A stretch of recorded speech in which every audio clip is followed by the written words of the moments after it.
Welcome back to the Fire Break. I'm Steve Wolf. The Fire Break, as you know, is sponsored by Team Wildfire, where we're developing some really cool new ways to attack fires and stop them from hurting people and from hurting the environment, particularly the built environment, right? Things that are insured tends to be what we care about most. I don't know about that, but that seems to be money drives it all, right? If you've seen any good movies, like follow the money. So who's out there fighting the fires? Well, for the most part, wildland firefighters.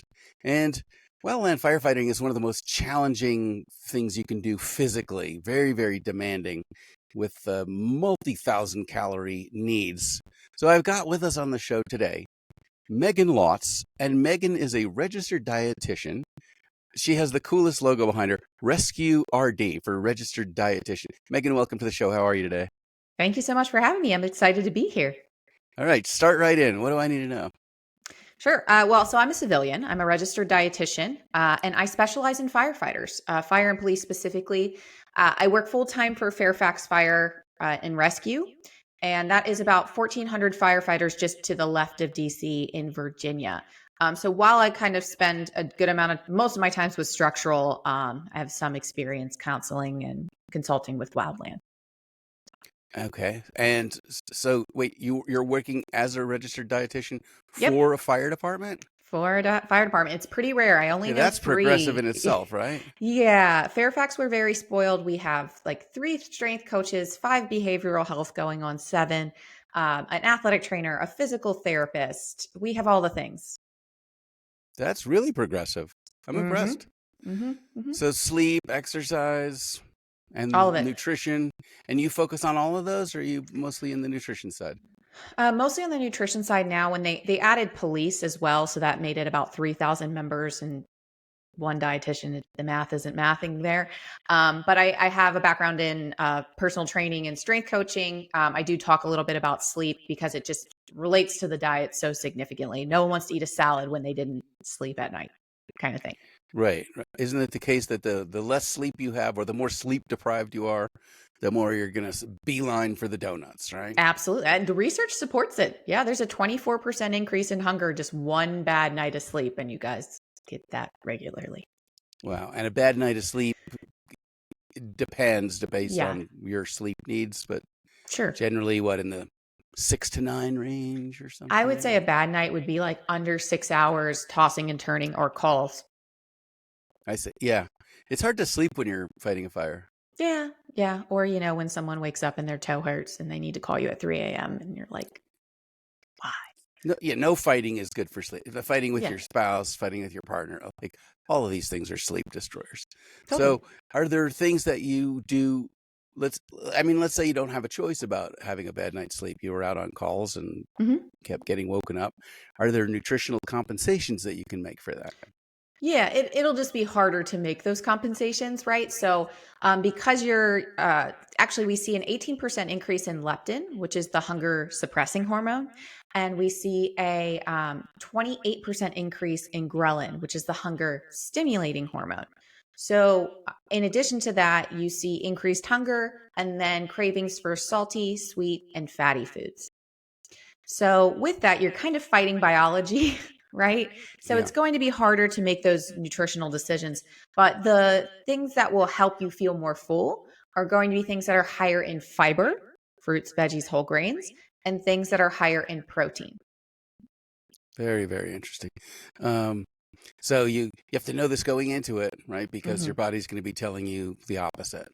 Yeah, absolutely. And or you want a donut, have a donut or half a donut, but have it with like an omelet with veggies or fruit and yogurt. Like try and bulk that up a little bit more so you stay or stay fuller longer. So I didn't know that we have a hunger suppressing. Is it a Yes. hormone? Yes, Or leptin. leptin? So Yes. without that, we'd just be hungry all the time. Correct. And I think there's actually some research. Like there are people who are like they don't produce enough or they don't have enough. They're hungry all the time, and usually they tend to be more overweight and obese. Yeah, Um, that would track. yes. So So. so let's take a look at wildland firefighters that are out there for long shifts, Hmm. uh, probably not really ever getting a good night's sleep, sleeping on hard ground. Yes. Although, they're 20 somethings and whatever. That probably adds They to can the do it whole for a short period. glamour of it all, right? Yeah. But I guess, humping chainsaws up mountains and swinging Pulaskis in the ground all day. This could Hmm. easily be a 5 to 6,000 calorie need every day. Absolutely. How do you recommend that they meet that? Yeah, so from my understanding, again, I don't work on the California side, which is where most of the wildland is. I'm more East Coast, where we're all, for the most part, structural. Yeah, Um, for now, right? yeah, for now, until we'll see what happens.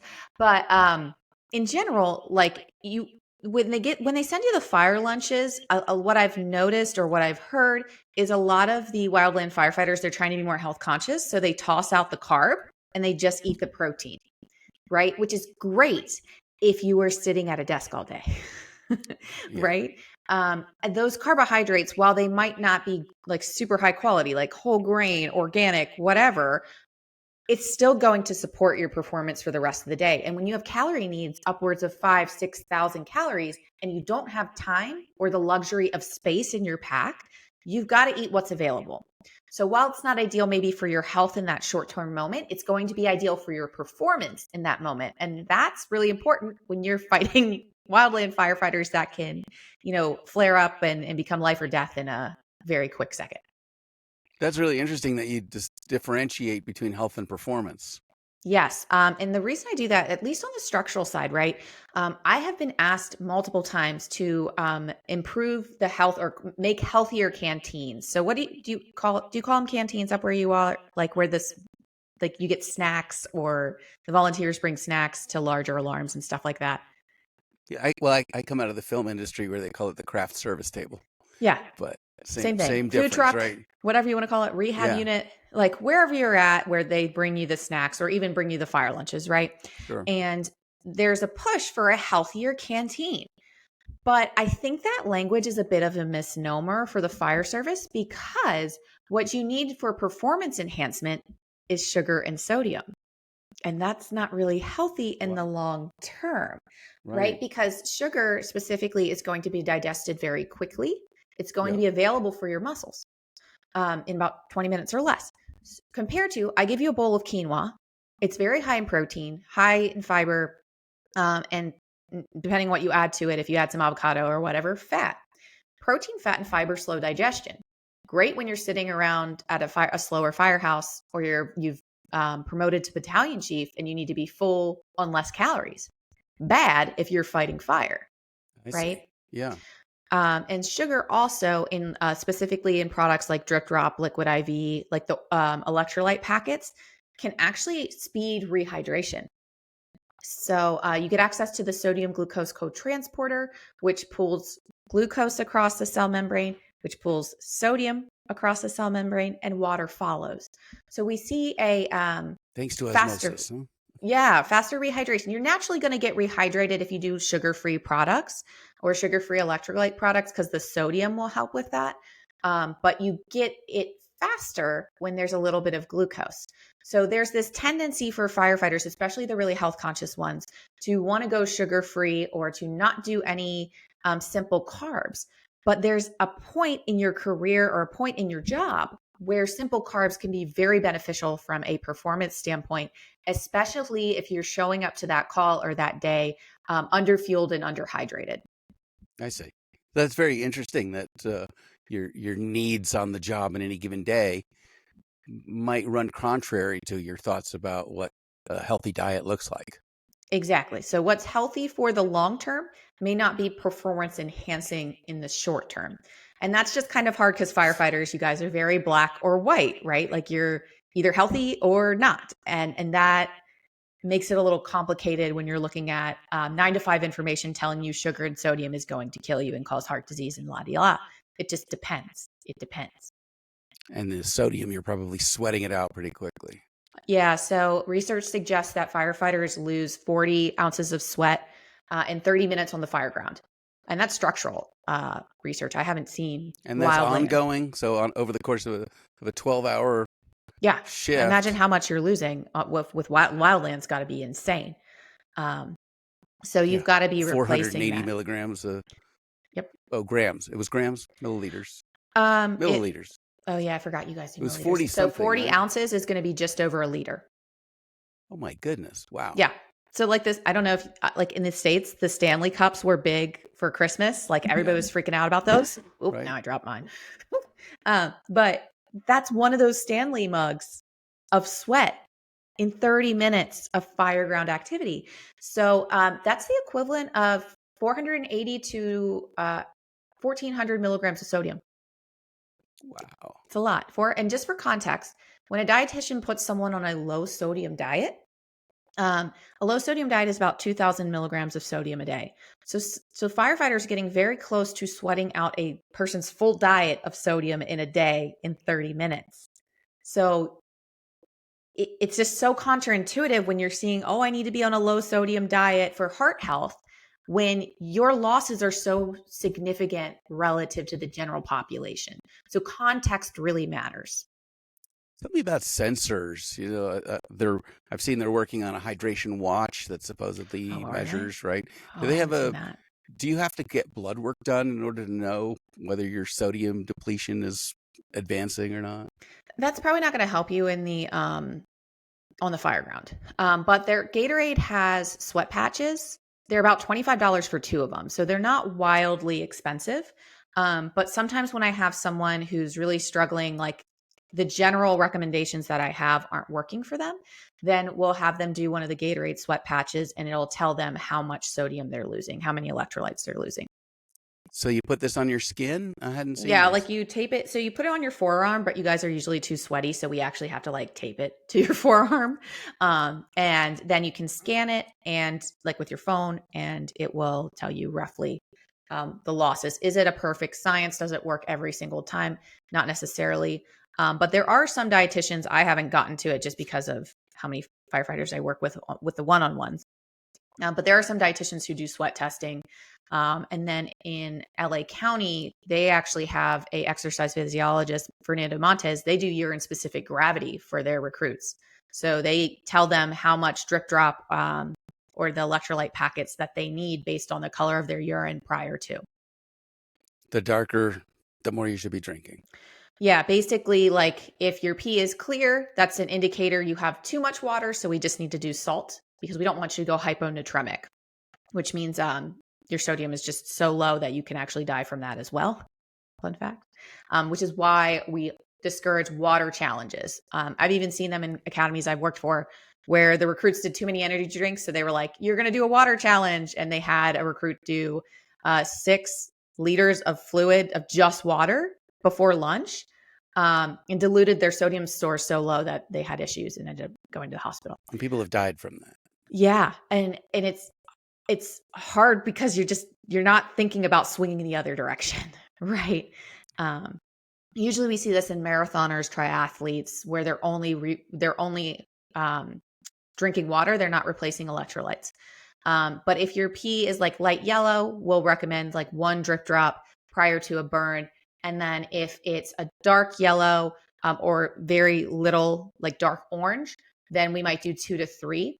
And we want to give you about an hour to rehydrate. So other things, I know Fernando's a big fan of Martin's. Have you heard of that? No, what is that? It's Maurtens. I think it's a German brand. And it's a carbohydrate solution. So he usually recommends at least one of those for wildland because with wildland, if you can't get 5 to 7,000 calories from food alone, a lot of times you need to have something that's light that you can fit in your pack. And some of the carb packs are literally just like a powdered pack that you just add water to. So that will get you some carbohydrates, some calories to keep pushing while you're on the line, while you're literally on the line. Yeah, right. Wow. So I didn't know that you couldn't get enough calories from food, but I would imagine, yeah, if you imagine what 5 to 7,000 calories of food looks like, Yeah. and I've been on a plant-based diet for the last decade, and Yeah. if you could imagine just physically what 5 to 7,000 calories of plants and vegetables look like, Yeah. It's a lot. it's massive. There's no way you could push that down. Well, and the thing is firefighters, they love a challenge. You're like, oh, you think I can't get 5 to 7 calories down, 7,000 calories down? Like, watch what I can do at a Five Guys. And it's like, That's not what it is. Yeah. When you have limited time and you're doing a lot of physical work, it can be challenging.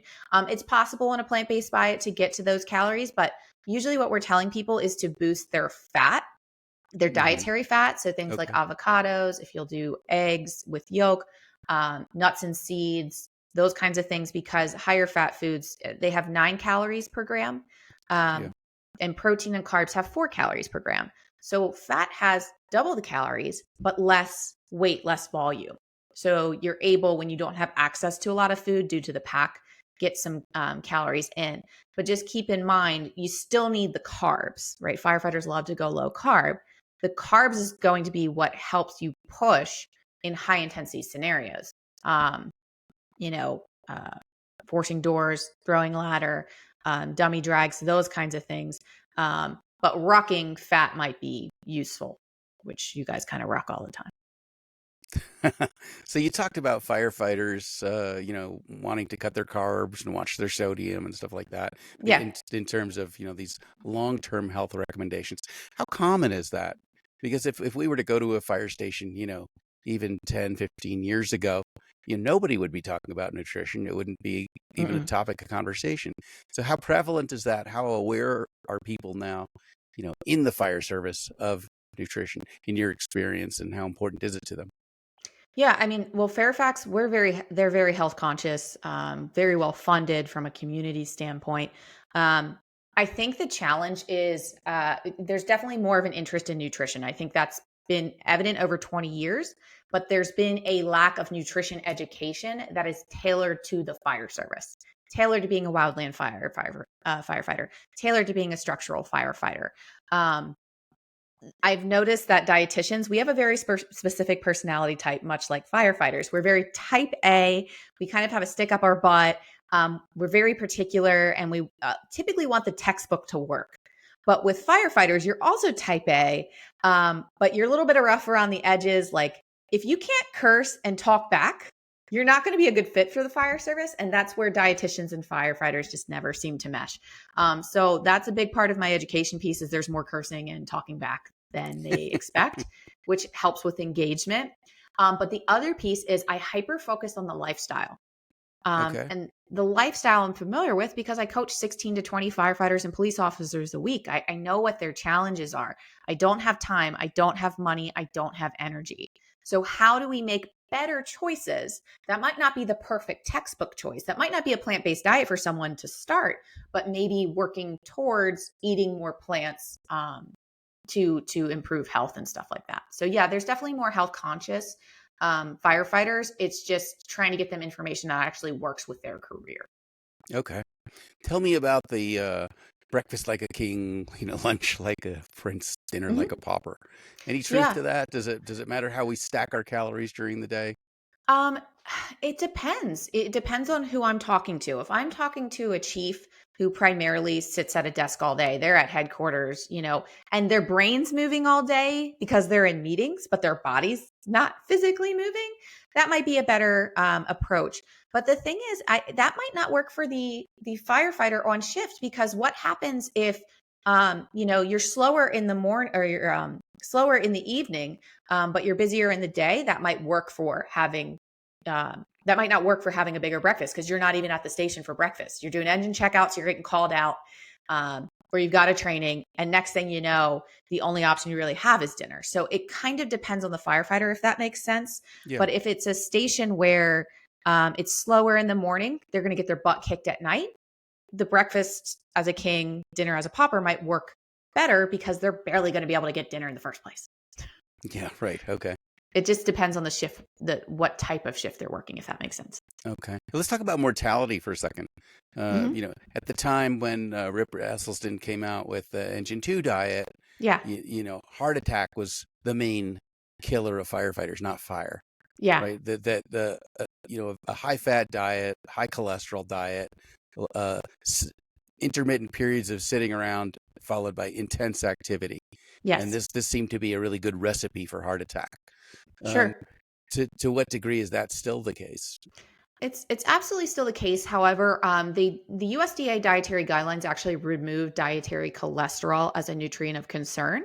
particularly in foods like eggs and shellfish. So, like where they're pretty lean foods, like they're not high in saturated fat, they're not high in trans fat, but they're high in dietary cholesterol. And what research over several decades has actually been pointing to is that dietary cholesterol does not raise blood cholesterol. The nutrients that tend to raise blood cholesterol is saturated fat will raise your LDL, but it will also raise your HDL. So it raises the good and the bad. I see. Trans fat will tank your good and raise your bad, which is why they've been trying to eliminate trans fat in general from the food supply across the board. The things that will help with improving cholesterol is a very high fiber diet, which would be like what RIP promotes is more of a plant-based diet. So cholesterol, we're not necessarily worried about nitpicking. Like if you want to have a couple full eggs in the morning, obviously we want you to pair that with veggies or fruit or like a plant, right? But if you are worried about eggs alone raising your cholesterol, that's not the overall picture. It's the overall picture of the diet. Okay. But yes, cardiovascular disease is still a major killer, sudden cardiac death specifically. I believe the more recent numbers, either 2022 or 2023, it went down a little bit, 38%. But and I didn't look into it enough. I should, so I may be speaking out of context. But I think the line of duty deaths may have raised for cancer. So heart disease and cancer, two big ones, right? Right. And to what degree is that attributed, the cancer sector, is that more exposure or diet? Is that Both. exposure to PFASs and Yes. smoke and all that? Absolutely. So I think there's been a push in the fire service. Obviously, decon is essential. Gear, like what? Like, come on, how did this happen? Right? Like our gear, even from the factory, clean is causing issues. So yes, you want to reduce your exposures overall, like to diesel fumes, to make sure you're wearing your SPBA. And obviously, I'm not an expert in this area because I'm not a firefighter. But your diet absolutely has an impact on cancer and cardiovascular disease, specifically diets high in antioxidants. Again, typically plant-based, but it doesn't have to be plant-based. You have to get more plants in, is the rule there. And the reason for that is antioxidants help clean up free radical exposure. So free radicals have an extra electron or are missing an electron. So they're unstable. So they want to steal that electron from healthy tissues. And when you're exposed to pollutants, smoke, diesel fumes, shift work, lack of sleep, those increase your exposure and your body's production of free radicals, which can cause damage to healthy tissues in excess, cancer, cardiovascular disease. If you have a diet high in antioxidants, the antioxidants have an extra electron. So they give that electron over to the free radical and they neutralize it. Basically, what I'm saying is if you can get a diet high in fruits, veggies, whole grains, seafood, you can get more antioxidants, which will help kind of clean up some of that damage. Am I going to claim that you're going to eliminate all that damage? Probably not, but you're improving your chances, if that makes sense. Yeah, you're mitigating a little bit. Yes. Which fires are big on the word mitigation. Oh, yes, exactly. We're trying to. So even if you're like, okay, well, maybe RIP's Engine 2 diet or plant-based, like I'm never going to go vegan or vegetarian, which most people in my area they're not going to do it. They'll set me on fire if I suggest it. But if I suggest, hey, let's add more fruits and veggies to your diet. Let's try a smoothie in the morning. Let's try a buffalo chicken wrap with a handful of coleslaw veggies, where I just sneak it into their diets and add instead of take away. They're a lot more open to those changes. Let me ask you, you were talking about blood cholesterol levels. Mm-hmm. And I'm just asking for my own information.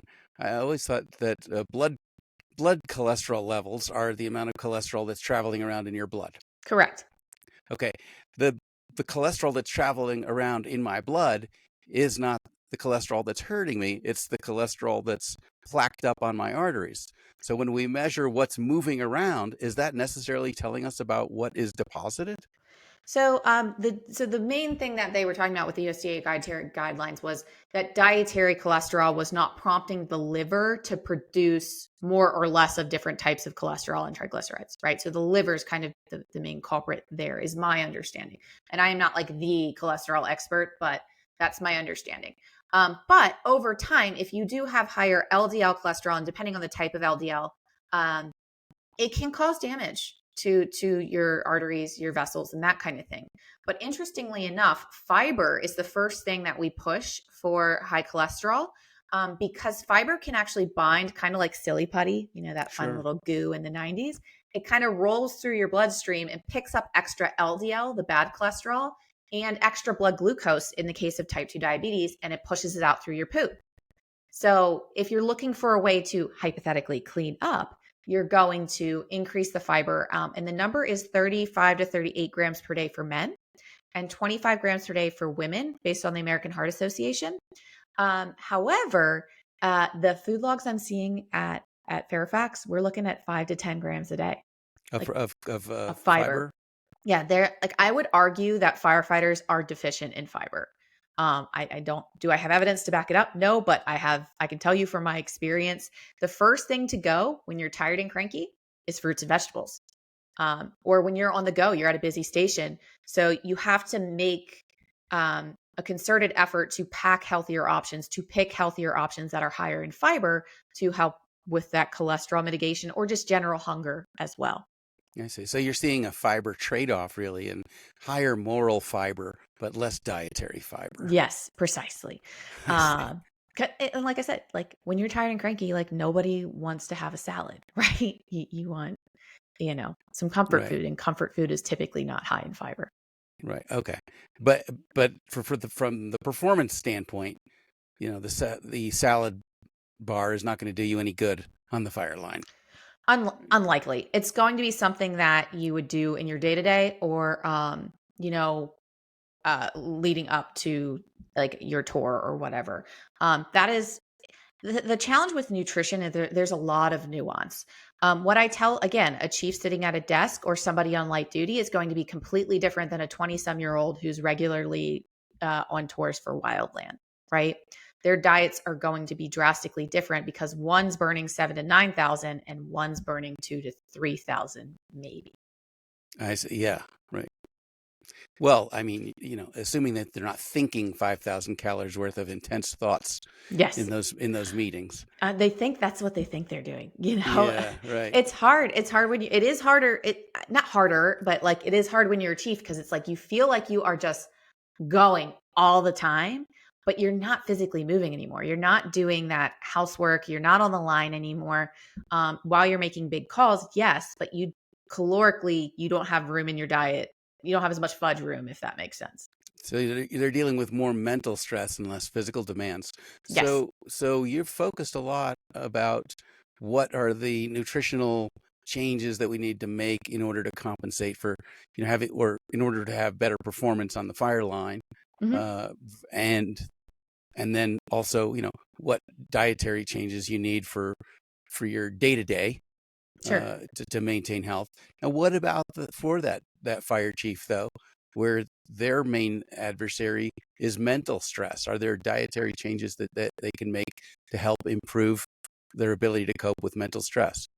Totally. Yeah, and it's not always just chiefs. It's also people who are stuck on light duty, or maybe you're adjuncting at academies, or you're adjuncting at logistics, where you're no longer in that actual physical line where you're doing a significant amount of activity.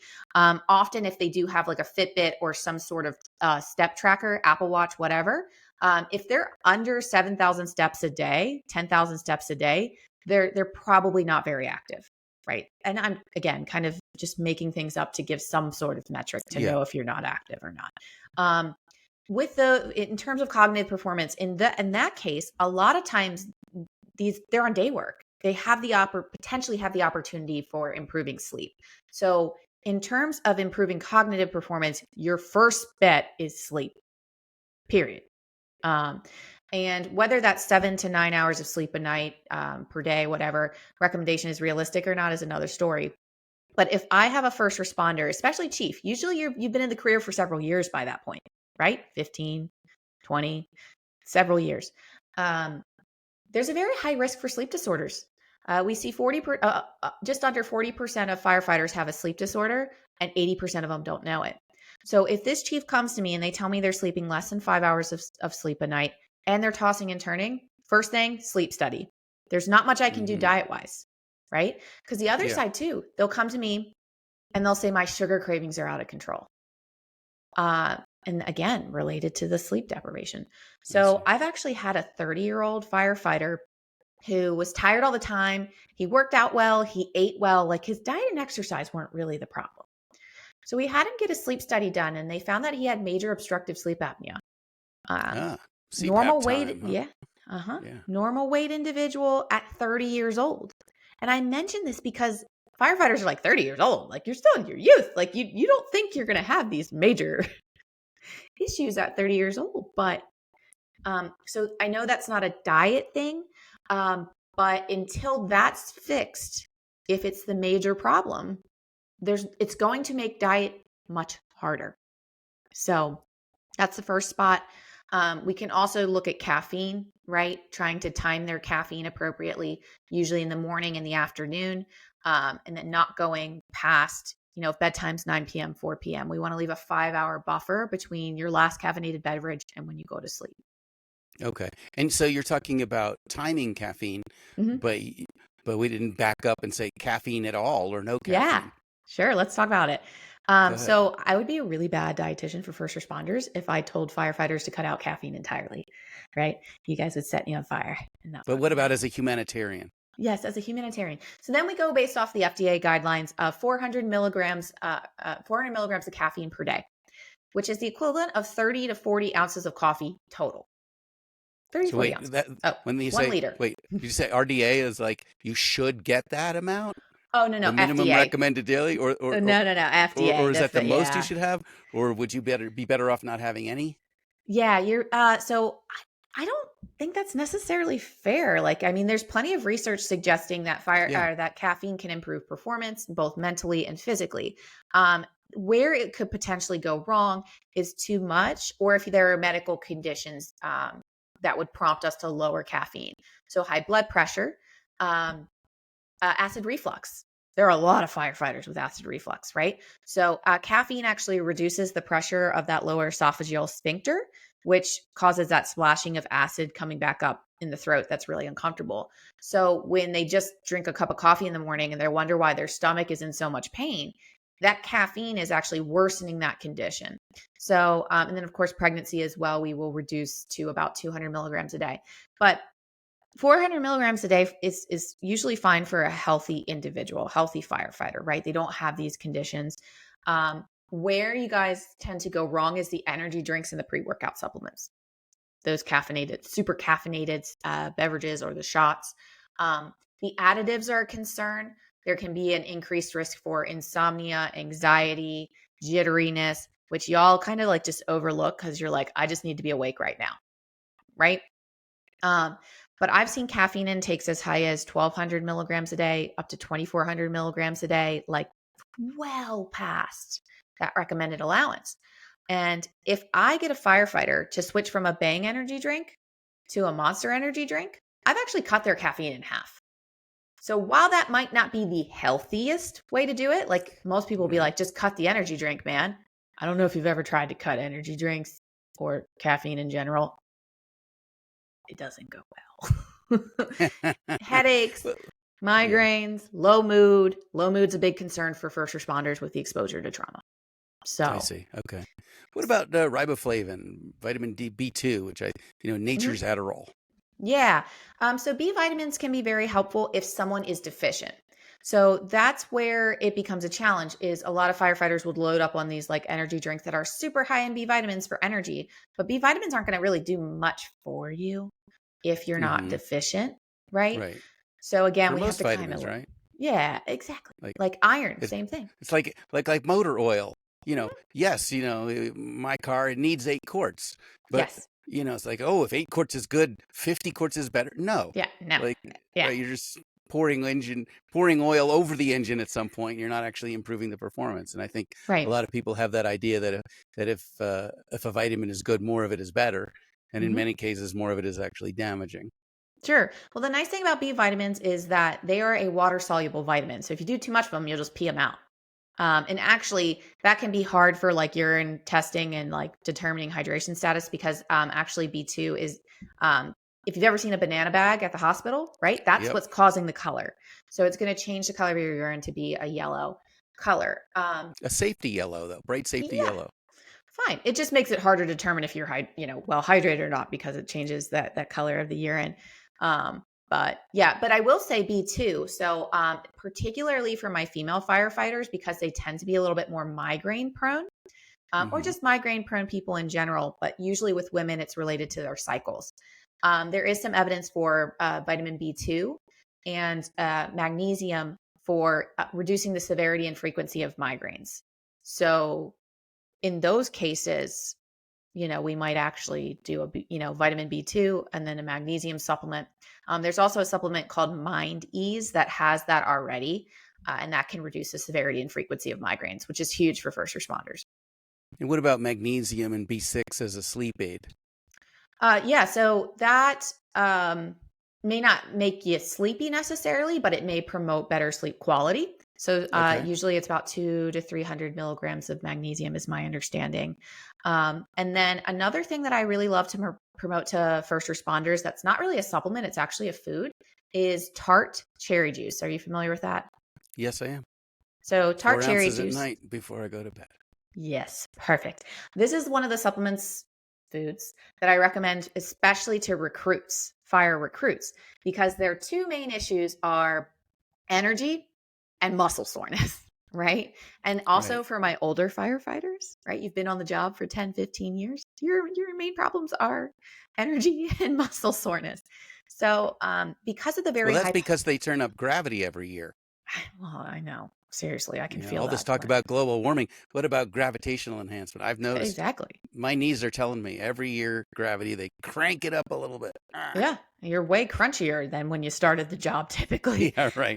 But yeah, so tart cherry juice, Tart. You can find it in the cranberry aisle of the cranberry juice aisle of the grocery store. Um, and tart cherry juice is very high in polyphenols and antioxidants. So what it can do is potentially reduce delayed onset muscle soreness, and it can also increase the secretion of melatonin in the brain around bedtime. So that leads to better rapid eye movement, better REM sleep, and better deep sleep. So you end up having better quality sleep. And I love that recommendation because quantity is not always an option for y'all. Yeah. Quality we can maybe work on. So tart cherry juice, the recommendation is up between 4 ounces to up to 12 ounces. For muscle soreness, you have to take it in the morning and in the evening. If Okay. you're just looking for sleep, um, you're looking an hour before bed. Okay. So it's tart cherry and even, what they call melatonin. Many of these things are actually chemical precursors Mhm. to melatonin.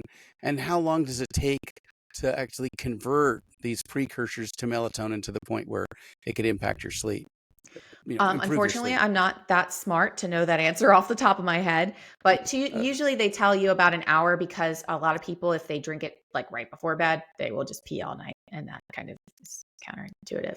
But one thing I did want to mention for wildland, if this is something you still want to do but you don't have pack room, there's a brand called Cheribundi, and they actually have concentrated tart cherry juice, so 2 ounce packets. Now it's going to be more expensive, but it could potentially help with that muscle soreness and sleep quality when everything sucks.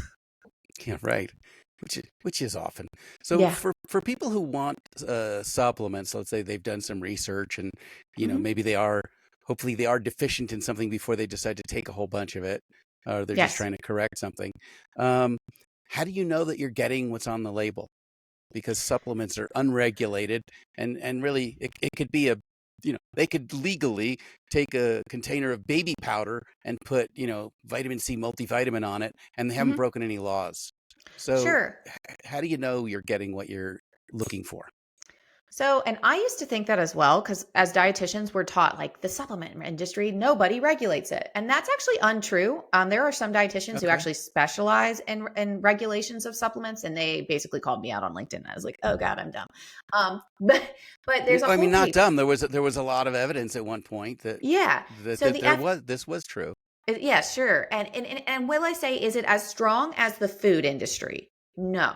But the FDA and the FTC, at least in America, the US, do regulate the supplement industry. However, for claims, so you can't make certain claims, which is where a lot of supplements get in trouble. For example, Celsius energy drinks, they were saying they had no preservatives, but they actually had citric acid, which is, while it's technically a natural preservative, it's an inappropriate claim. So they got a big slap, I believe, from the FTC.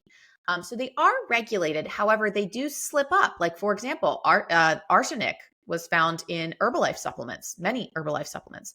So yes, What is they the are. RDA for arsenic? Oh yeah. Yeah, Not good. right. None. Right? 0, yeah, or Zero. less. Yeah, right. So if you are now, however, that doesn't mean the industry is perfect by any means, right? But it is technically regulated. Um, However, we do recommend sometimes third party testing for your supplements. That means a company has decided that they want to ensure quality and assurance for what's in the product. So they send it to a third party lab. The lab confirms it has X amount of ingredients and this much and that kind of thing. So there's more assurance. There's a higher level of safety there. If your product is third party tested by things like NSF International or Informed Choice. So third party testing is smart for supplements across the board, but it does come at an added cost, right? So some people don't necessarily like that. But the other thing here too is just because the product says what it has in it doesn't mean it's effective for the goal that you have in mind. Right. And the marketing is unhinged for some of these supplements, right?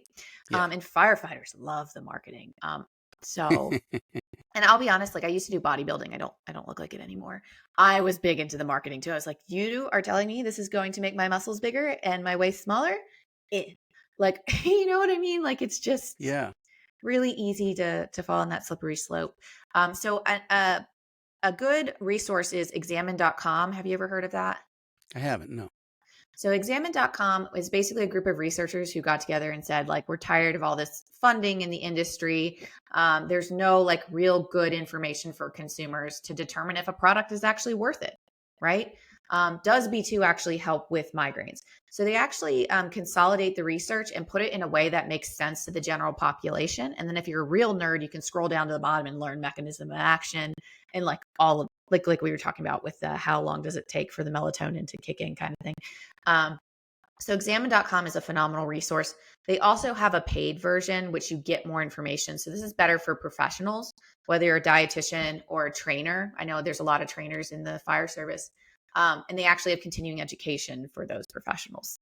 I see. Well, I mean, as recently as 2 weeks ago, I saw a study on melatonin, Mm-hmm. on over-the-counter melatonins, and it said Yeah, that the 5 milligram melatonin that you buy might have as little as 1.5 milligrams. That might have as much as 10 yes, milligrams, correct. per gummy or pill. So it seems like the Still the not quality perfect. control, right? Quality control, right? Not great. That creatine, same thing. The creatine gummies, like those were a really exciting product, and we've been finding that they're not containing as much as they say. So yes, there's definitely issues, but I also don't want to say that there's absolutely no regulation. Right. I was speaking with Dr. Neil Smaller. I don't know if you Hmm. know him. He's with the Yeah. Woodstock Apothecary in Woodstock, New York, and Okay. he has interesting policy up there. He says, I can't tell you whether this thing is going to do what you think it's going to do, Correct. but I can tell you that what's on the label is what's inside. Yeah. Which is And huge. right. So if you are going to be, out there doing your own research, experimenting, using your body as your own research lab, Hmm. at least you want to make sure that you're putting in there what you think you're putting in there. Right. And then also paying attention to your body. I've seen a lot of times people just buy the supplement and think, it's going to magically fix things, or not even pay attention to see if they see improvements in performance or in cognitive function or general health, right? You got to pay attention. If your mood doesn't change, if you don't see improvements in performance, then discontinue the supplement. It may not be beneficial for you, if that makes sense. Yeah. So when you were working, from your position in Hmm. nutrition, you see, hey, what you eat has an impact on how you feel. What you eat has an impact on your overall health. What Sure. you eat can be measured with your blood pressure and your EKG and, other measurable signs of your health or lack thereof. Yes. You know, at my age, I go to the doctor more often than probably people in their 20s. Hmm. Uh, I have never been asked by my doctor, what do you eat? And I Yeah. wonder, how is it that with nutrition being such a key factor in one's health, this has not filtered over to your average GP practice? Why? Yeah. Why don't they ask me what I eat when they're looking to diagnose something? Totally. Well, so doctors in general, especially down in the US, like they get maybe like one class, not a course on nutrition. Compared to when you have a dietitian, a registered dietitian, we spend 4 years of undergrad, 2 years of a master's, and a full year of an internship before we can even sit for our boards. So we have roughly 8 years of education just in nutrition in so many different forms: clinical nutrition, community nutrition, so how your behavior impacts your food choices and vice versa. And then also food service, so cooking and for large groups and stuff like that. So that is why you actually want a professional whose main job is the nutrition talking to you. Because what I've seen, especially in the fire service, is like if you do get a doctor, like whether it's primary care or your OC health doctor, who's like health conscious, but they're pushing you to eat one meal a day, they're not paying enough attention to what the job entails. If I tell someone to eat one meal a day and they're running 15, 20 calls a day, the chances of them dropping are significantly high. Not only are they going to feel like crap, they're going to perform like crap. There's a chance of them actually dropping at a fire, right? Because they're not fueled appropriately. So it it's a double-edged sword. You want your doctor to kind of know a little bit about nutrition. You just don't want them to fall into the fads, which we see a lot of physicians falling into. Interesting. Wow. When I first, went plant-based and I went to my doctor, Hmm. he said, I can't believe your lab work from 90 days ago. Yeah. Your blood pressure has dropped. We can take you off your meds now. Your cholesterol went from 270 down to 70. Wow. Yeah. Uh, you know, Huge he, difference. yeah. So he looked and he said, I wish I could do that. Sure. With the presumption that he couldn't. I said, well, do you want a fork? I mean, Yeah. it's not that hard. The last thing I want to do is give you a chance to comment on or uh, debunk, if you will, the BMI concept. Sure. I, I think I look relatively fit. I went in the doctor. They just, they took my height, took my weight. And they said, oh, you're obese.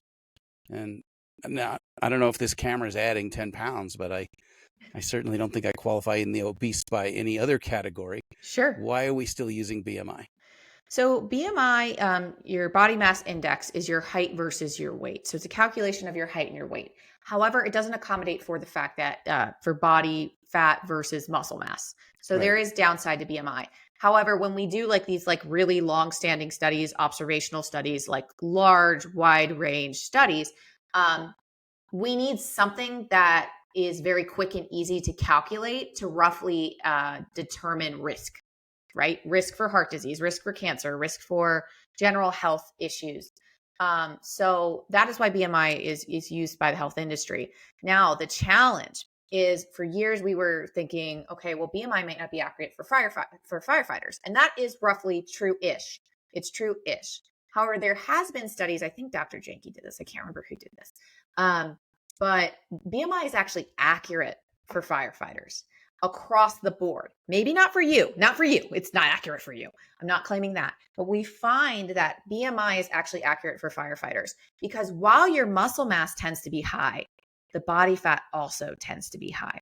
So there is also anomalies, right? So there are people like you there, and there's tons in each department who are super fit, super health conscious. Their body fat is very lean, and they are going to come up as obese because it's not accommodating for body fat. So while that's like probably not the answer you want to hear, when we look at firefighters in general, not every single one of them looks like they should be on the firefighter puppy calendar with the abs, right? Um, so one thing we have at Fairfax that's really been helpful is the in-body scales. Have you seen those? I have, yeah. Yeah. So the in-body scales are bioelectrical impedance scales that are pretty high quality. They're usually 5 to 10 grand, so they're not cheap. But you can get grant funding for one for your department. And what I see is most of my firefighters have a very high muscle mass, much higher than the average population because of the nature of the job. But their body fat also could use a little work. So for Yeah. men, we want to see it under 25%, and for women, Okay. under 32%. Okay. And are there other measures, the body immersion test, or, Yeah, how else, there. what are the accurate, you know, not super high tech ways to figure out what your fat composition is? So I would say the in-bodies are probably the cheapest and the least painful. Like calipers suck. Nobody likes calipers. Not the person doing it, not the Are person they being done. accurate though? Not usually. They're not Okay. super accurate because then you have to accommodate for user error, Yeah. which is pretty high calculation, that kind of stuff. Underwater testing, that's pretty complicated. Bod pod, DEXA. DEXA is good if I have, especially a menopausal female firefighter, and I'm worried about bone health. I might have them get a DEXA because it'll also tell them bone um, information on bone health. But yeah, so DEXA is going to be your highest quality. However, actually, the highest quality is an autopsy, but no one's signing up for that. So the in-bodies seem to be, so for a department who might have some funding and they have like an OC health clinic, it might be worth getting one of those in-bodies because it's quick, it's painless. It gives the firefighters a lot of data, and it's very helpful for you guys because you can see the muscle and the body fat moving. And a lot of times what I see is people change a lot of things. Their life is really busy, or their life is really busy and they don't change a lot of things. Like they add a couple of veggies in, they get their fiber up, they get a workout or two in, but they're not changing everything, right? Because Right. life is in the way. They've got little kids, busy jobs, whatever. But their weight's staying the same. But what I'm seeing is their body fat's going down and their muscle mass is going up. Good deal. I've one specific client I've had recently. He lost 10 pounds overall, but he actually lost about 15 pounds of body fat and gained 5 pounds of muscle over a 6-month period. And he felt every time he came to me, he was like, I'm not doing really good. Like I didn't get as many workouts as I wanted to get in. Like he wasn't hitting his goals from a lifestyle standpoint, but he was doing about 80%, right? And 80% Yeah. of firefighters is like failing, right? So, but he still saw progress. It just took longer. So what I'm trying to say is the in-bodies seem to be that sweet spot where they're not too complicated. They're relatively affordable. If your department doesn't have one, a lot of gyms in the area, if you go to inbody.com, you can actually find gyms in your area that have an in-body. And I've actually just called for my clients and said, hey, like, can I have a firefighter come in and use your in-body? And sometimes they let them come in for free. And sometimes they charge maybe 25 bucks. So Okay. you go at a quarterly basis just to see where you're at, Yeah. might be worth it. That was a Good tangent, investment. but you don't want to buy an in-body for your house. I mean, unless you're running a gym or something, it's expensive. Right. Be a little expensive. Yeah, Megan, I cannot tell you how much I appreciate you taking the time to join me today. Thank you so, so much. absolutely. Thank you so much for having me. Yeah, and I hope you'll come back and uh, as you develop new routines or new information comes up, Mhm. certainly reach out to me because I want to get that out to our folks as soon as we can. Absolutely. There's I have 7 hours of nutrition information actually for courses and stuff like that. So you can call me anytime.